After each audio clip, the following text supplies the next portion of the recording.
Good বন্ধুরা, আজকে শীতের রাতে আমার পছন্দের একটা মন মতো রেসিপি আপনাদের সাথে আমি শেয়ার করতে চলেছি। এখানে দেখতেই পাচ্ছেন ভাত এবং মটরশুঁটিটা ধুয়ে এর মধ্যে আমি খানিকটা নুন দিয়ে দিলাম।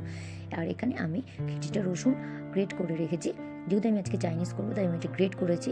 আর অনেক সময় আমি এটাকে গোটা গোটাও রাখি। আর এখানে আমি পেঁয়াজ কুচিগুলো করে ফেলেছি।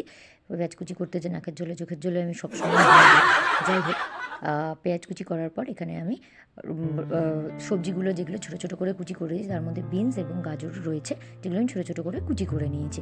তাহলে এরপর তার সাথে আমি এটাকে ক্যাপসিকামও দেবো কুচি, এবং একটা ডিম ভুজিও আমি করব। আর এখানে আমি ভাতটা করার জন্য ছোটো ছোটো পনির খুব ছোটো ছোটো সাইজে করেছি, দেখতে বেশ সুন্দর লাগে ভাতের মধ্যে থাকলে পরে। একগাদা বড় বড় আমার ঠিক ভালো লাগে না। এবং তার সাথে সবজিগুলো ধুয়ে আমি মিক্স করে নিয়েছি একসাথে। রসুনটা আমি দুটো ভাগ করে নিলাম, কারণ আমি চিলি পনির আর তার সাথে যে চাইনিজ রাইস হয় সেটা বানাবো। এখানে আমি সিটি অলরেডি ভাত আমি করে ফেলেছি, আর এখানে তেলে গরম করে ফেলেছি। আর এখানে আমি যে চিলি পনির করবো সেটার উপকরণটা আমি এখন রেডি করে ফেলেছি। এখানে কর্নফ্লাওয়ার দিয়ে এটাকে ভালো করে আমি নাড়িয়ে চাড়িয়ে মিক্স করে নিচ্ছি। আচ্ছা, তার আগে আমি চিলি পনিরটাই করবো, তারপর আমি ভাতের উপকরণগুলো করবো। কিন্তু চিলি পনির করার আগে আমি যে ছোটো ছোটো পনিরগুলো সেগুলো আগে একটুখানি ভেজে হালকা তুলে নেবো। পনির কখনোই বেশি ভাজাটা ঠিক না। আর এখানে কিন্তু আমার ভাতটা একদম হয়ে গেছে। দেখে যেন মনে হচ্ছে হালকা একটু বেশি সেদ্ধ, কিন্তু একদমই না। যখন আমি কড়াইতে দেবো এটা একদম ঝুড়ো ঝুড়ো হয়ে যাবে।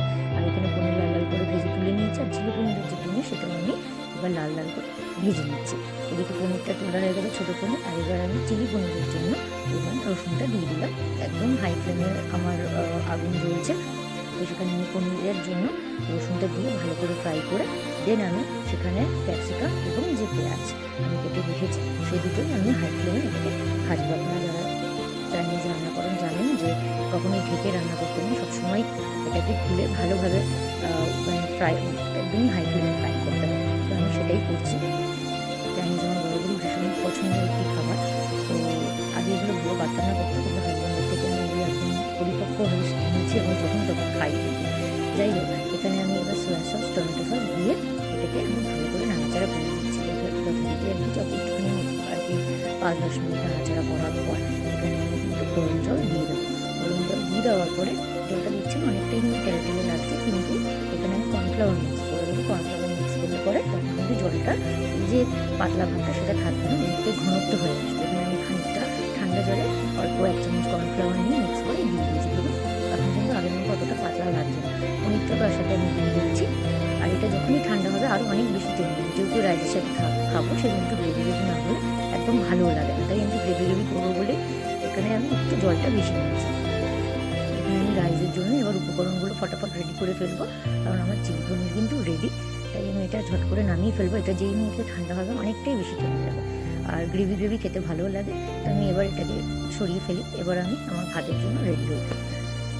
এখানে আমি গরম তেল নিয়ে ফেলেছি এবং তার সাথে কিন্তু আমার যা যা উপকরণ সেগুলো নিয়ে দেবো। প্রথমে নিয়ে দিলাম ডিমটা ফ্রাই করে।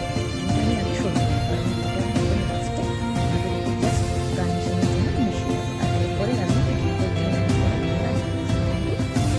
ফ্রাই করে নিচ্ছি।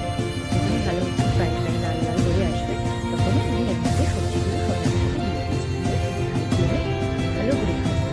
যতক্ষণ এটা ভালো ভাজা হয়ে যাবে, সিদ্ধ তখন মুখে কচকচ আওয়াজ বের করে। আমি সেটা চাইনিজ বলি, যেই মুখে সিদ্ধ হয়ে যায় তখন কিন্তু সেটা মুখেই খেতে ভালো লাগে। আমি তো না, মানে চাইনিজ, মানে ওটাকে চাইনিজ বলে না, আমি জানি না। তো এবার এটাকে ভালো করে ফ্রাই করার পর আমি যে ভাতটা অলরেডি প্রেশারে সিটি দিয়ে নিয়েছি সেটা আমি নামিয়ে নিয়েছি। এবার এটাকে আমি আমার সবজি সেদ্ধ ভালো করে মিক্স করে দিচ্ছি।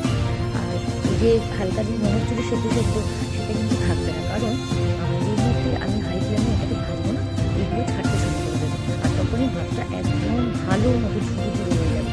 আর এখানে ভাতে কিন্তু আমি টমেটো সস আর সোয়া সসটা মিক্স করে দিচ্ছি চাইনিজ। তার সাথে আমি চিলি সসও দিয়েছি, ছোটো ছোটো লঙ্কার কুচিও দিয়েছি। আপনারা চাইলে সেটা অপশনাল, আপনারা নিজেদের মতো করে দিতে পারেন স্বাদ অনুসারে, বা যারা লঙ্কা খান না সেটা তারা নাও দিতে পারে, কিন্তু আমার ভালো লাগে ঝাল ঝাল মতো করলে। তো আমি 3 রকমের জিনিস দিয়ে দিয়েছি। এবার দেখতেই পাচ্ছেন ভাতটা ভালো করে নাড়াচাড়া করার পর আমি কিন্তু এখানে আজিনামটর দিয়ে দিলাম। আর তারপরে একদম লাস্টে আমি দিয়ে দিলাম এই ছোটো ছোটো পনির যেটা ফ্রাই করে রেখেছি আর এগ ফ্রাইটা দিয়ে এটাকে এবার আমি ভালো করে নাড়াচাড়া করছি। একদম দেখুন ভাত ঝুড়ো ঝুড়ো হয়ে এসছে, আমি অলরেডি দেখাচ্ছি। তো আমার খাবার কিন্তু রেডি, খেতে দারুণ হয়েছে। সবাই খুব ভালো থাকবেন, সুস্থ থাকবেন। দেখা হবে আপনাদের সাথে নেক্সট কোনো ভ্লগে।